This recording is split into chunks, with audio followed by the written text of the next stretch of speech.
Good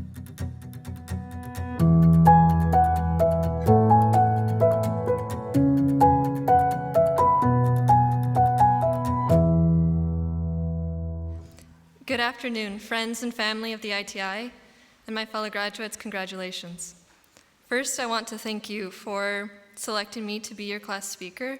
For one, it's an honor that I do not take lightly, but for another, there is something that I want to share with each of you, and you're all gathered in one place, and no one can run away. So, my message is this, and this is something I wished I had received at my last graduation. You are exactly where you need to be. I think many commencement speeches, they emphasize some destination off in the future. Now you have your degree, go out, change the world, as if there's another mountain that you have to climb before you can say that you've made it. But, surprise, life is not a LinkedIn profile.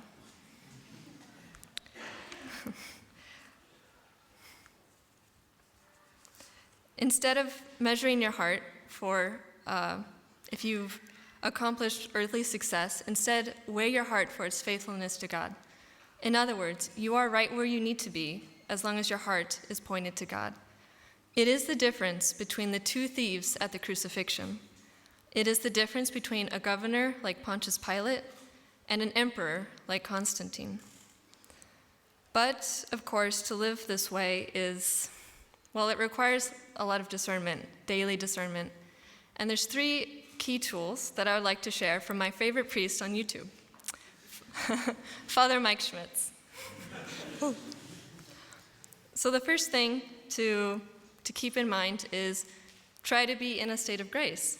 And this means going to confession when you need to. This first step is important for the second one, which is prayer. In order to discern, you need to be in constant dialogue with God. And third, wherever you are, whatever you are doing, fulfill the responsibilities and duties that you have now. A couple weeks ago, that meant studying and practicing your best British accent for the production of Oliver Twist. And actually, one of the actors, the actor who played Mr. Brownlow, his accent was so good, I did believe he was British.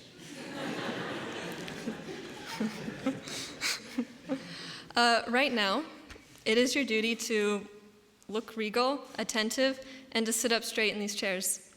But I do believe in you because months of Thursday night lectures have prepared you for this. As for the future, which is still unknown, don't worry. The Holy Spirit will let you know what you need to do. Just don't be surprised if he tells you to get a job by reminding you of your student loans. Of course, not all responsibilities are so formally assigned. We have a commitment to the community, and we have a commitment to those around us. And it's been a source of great joy for me that I've been able to witness your genuine love for God by observing your love for each other. You've brought food to your sick neighbors. You have woken up at unholy hours to take someone to the airport. And there is so much spontaneous singing that life here is basically like a musical.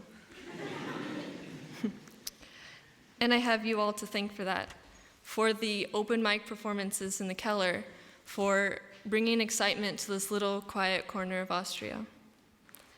I suppose we also have God to thank for putting us in Trumau, bringing us to Trumau.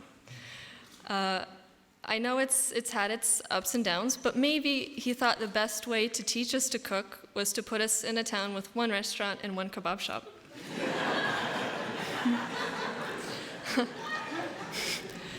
But I'm also not going to complain about getting to study in a castle.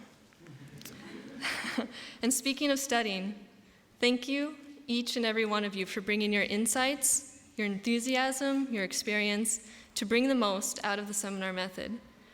So not only do we learn from the great masters, but we learned from Christ himself in each and every one of us. And I would like to go on, but I think that would be against the common good, which, as we know, is neither divided nor diminished the more we partake, and I think I've taken enough of your time. But there's one last little thing I want to add. Interestingly, Claire Colombe actually beat me to it last night, but I want to publicly thank Suzanne Krumpelman for her 5 years of behind-the-scenes service at the ITI. And just to highlight one of the many things that she's done for us, I'm not sure any American student would have successfully gotten their visa without her. So thank you, Suzanne, and thank you all for your attention.